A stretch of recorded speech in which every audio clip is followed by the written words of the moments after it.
Voltamos do intervalo. O Molina, ele acha que... Eu já entendo quando ele faz uns sinais ali no vidro. Eu vou mostrar o vidro. Eu não posso virar a câmera. Tem um vidro aqui que eu consigo ver o pessoal do Twitter. Na unha do dedinho. Eu olho pra lá, ele faz assim pra mim, faz uma cara. Eu tenho que saber se a cara assim é uma coisa, a cara assim é outra coisa. Ele faz assim é uma coisa. Não, aquele que quer tatuar o Luciano. Era isso. Bom, vamos voltar então do intervalo. Estamos de volta do intervalo. E aí, Piperno, você costuma falar coisas, exagerar qualidades minhas na redação. Sei. Porque é meu amigo, então ele exagera qualidades minhas. Aí, eu só falo a verdade. Ele chega aqui e fala assim, que a Marília gosta de confusão, gosta de uma confusãocita, Pipo. Uma coisinha. Uma pícola confusão, né? Uma pícola confusão, né? Porque, o Tuchel, ele já tá 2-0 pra Argentina, Piperno. Primeiro, qual que era o porquê que era 1-0 da Argentina? Eu já esqueci. Ele e o Bellingham. Não, então tem uma outra coisa que eu falei, tá 2-0 pra nós. Esqueci, vou lembrar. Logo depois da classificação da Inglaterra pra final, depois da vitória sobre a Noruega, em campo, o Tuchel já tinha falado o que tinha falado. E em seguida, o repórter perguntou, ele fala assim, não jogamos bem, demos sorte, não sei o que lá, toda aquela frase que a gente já mostrou aqui. Ainda em campo, escutando lá o Wonderwall, Hey Jude, perguntaram pro Jude Bellingham e ele respondeu, não, então ele não sabe o que é jogar aqui, é difícil jogar aqui, e tava muito calor, e o campo muito seco, e os caras são muito bons. Aí nomeou os caras, falou, é muito difícil jogar contra o Haaland, contra o Nusa, contra o Sorloth, contra o Odegaard, e foi elegante com os colegas e deu uma estocada no técnico que falou antes. Aí a gente pega o histórico dos dois, ele ficou fora da data FIFA do ano passado, ele foi banco nesse período, não é a melhor relação do mundo que ele tem com o Tuchel, ainda que ele tenha virado um grande protagonista desse time, e o Tuchel vai ter que engolir, Piper, nesse caso. E aí eu tava lendo a imprensa inglesa hoje, e evidentemente que isso aparece, e aparece muita gente falando sobre a questão cultural, Piper. Estava lendo um colega nosso que até mora no Brasil, que escreve para imprensa inglesa, que é inglês, mora no Brasil, e ele falou sobre a diferença como na Inglaterra tem uma questão toda de você falar, o humor inglês é um humor que não é um humor direto, muitas ironias, né, muita passação de pano para a pessoa entender, é um humor inteligente e tal. E a caricatura do alemão não é exatamente a pessoa que tenha muitos dedos para falar sobre Eu nunca ouvi falar em humor alemão, não por tem exemplo. muito. Não é, exatamente. E esse discurso direto, essa crítica quase que seca, né, árida, sobre uma coisa que é tão emocional, chegar a uma semifinal de Copa do Mundo de novo para a Inglaterra, a terceira da história, uma única final, não pegou bem na Inglaterra. Evidentemente que alguns outros técnicos falaram da importância do Tuchel, de como ele é bom em mata-mata, já ganhou a Champions pelo Chelsea, ganhou uma Liga Europa, acho por alguém que eu esqueci quem, chegou na final da Champions pelo Paris Saint-Germain, perdeu pro Bayern de Munique, não pegou bem, porque lá na Inglaterra você fala assim, não, por favor, tudo é excuse me, would you say, né? Até em inglês tem a palavra poderia toda hora, né? Pode. E ele é alemão, falando inglês, não é já uma relação muito fácil, então estão pegando a história pelo ponto de vista cultural. Mas também tem uma rusga entre os dois, Piper. Tem uma rusga entre os dois e tem uma outra questão também. Bom, primeiro que o Tuchel, como todo alemão, não é o sujeito mais bem-humorado do mundo. Que isso, Piper? Ele não é o piadista da turma. Segundo, para a Alemanha, embora o futebol alemão, a seleção alemã, a Mannschaft, esteja em má fase, para a Alemanha chegar a uma semifinal de Copa do Mundo, nos bons tempos, não é algo assim totalmente quase que inédito. E tem um peso diferente daquele atribuído pelos ingleses. A Inglaterra está eufórica. A Inglaterra está com aquela sensação de que, puxa, já praticamente conquistamos o mundo. Para a Alemanha seria um mero cumprimento de uma formalidade, de uma obrigação. Então, ele certamente atribui o peso dessa semifinal de uma outra forma. Os jogadores ingleses me parecem mais empolgados. E ele, como um alemão metódico, realista, falou, olha, é bacana estarmos aqui, porém, poderíamos ter jogado melhor por isso. O jogador achou aquilo um absurdo. Agora, o problema, Marília, é que eles não conseguiram estancar a sangria. Quer dizer, um falou em campo, o outro rebateu, Aí o Tuchel ontem deu aquela entrevista, né, dando uma bronca no jogador dele. Falou, bom, aqui quem manda sou eu sou autoridade, eu sou o técnico e eu achei isso, eu tenho uma outra visão. E claro que isso caiu muito mal no grupo. Na verdade, é um grande chato de galocha, né? É um grande chato você não perceber. Porque assim, o Tuchel é um cara do mundo, não é um cara alemão mais. Ele é um cara do mundo. Ele já foi para a França, ele já foi para a Inglaterra, ele já teve outros trabalhos. Então ele sabe o que ele está fazendo e ele deveria saber se comunicar em todos esses países onde ele quer trabalhar, onde ele já trabalhou. Então, assim, é um chato de galocha, né? É aquele cara que não sabe ver uma situação bacana, que não sabe elogiar. Sabe aquele chefe que só cobra, cobra, cobra?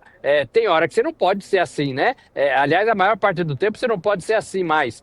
Você tem que incentivar o seu time. E foi uma partida dura e ele não enxergou isso, né? Ele não enxergou o que os jogadores dele fizeram em campo. Ele preferiu falar dos defeitos.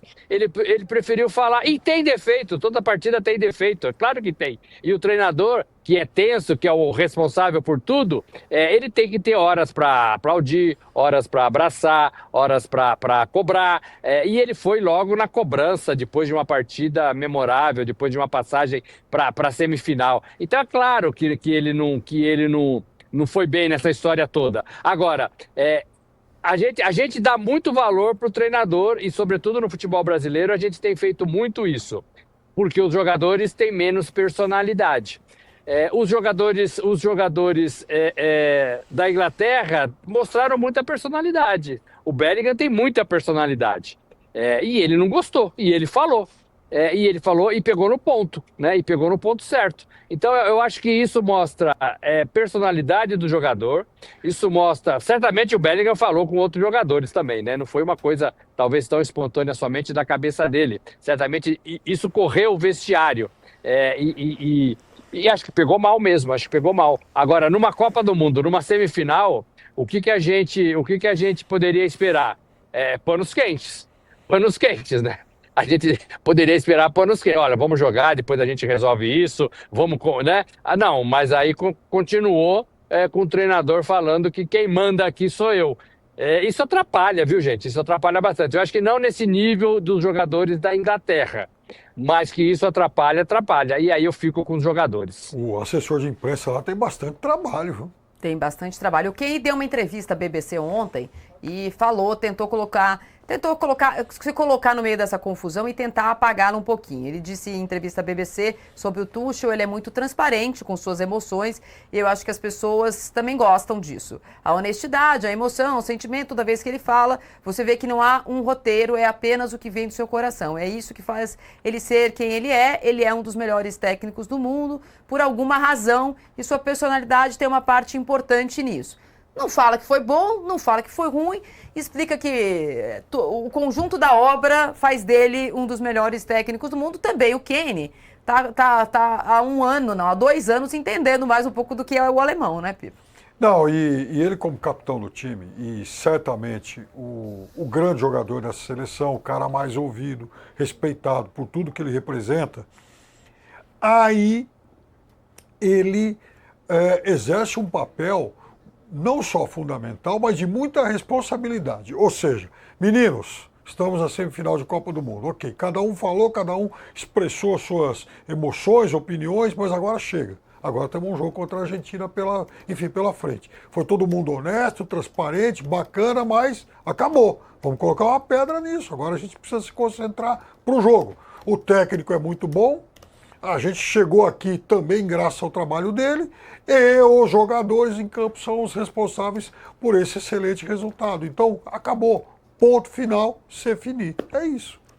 Temos também uma frase do Kane sobre... Pode falar. Eu ia falar que o Kane também falou... Ele não falou só sobre o Tuchel, ele falou também sobre o Jude Bellingham e falou o seguinte: veja, quando você está jogando, especialmente num jogo como esse, e é perguntado 2, 5 minutos depois do apito final, sem saber exatamente o que o técnico disse, o que você espera que o Jude tivesse falado? Nós tínhamos passado por uma batalha, foi realmente difícil, e eu acho que é fácil tentar criar uma divisão. Ele foi escolhido para ser o bombeiro da história. Sim. Perfeito. É isso aí. E foi, né? E foi, né? Como capitão, como jogador mais experiente, com a gana de querer vencer uma Copa do Mundo, como líder desse time, ele fez exatamente o que se esperava dele, e acho que talvez ele tenha conseguido. Acho que ele continuou conversando com os dois lados. Agora, a gente tem também no futebol brasileiro um Tuchel, né? O Diniz fala barbaridade para os jogadores durante o jogo, depois do jogo, antes do jogo, e os jogadores, pelo menos o que a gente ouve, é que gostam do Diniz, né? Gostam do Diniz, reconhecem o trabalho do Diniz e até reconhecem o trabalho do Diniz para as respectivas carreiras desses jogadores que a gente pergunta. O próprio Rayan, na seleção brasileira, falou isso, né?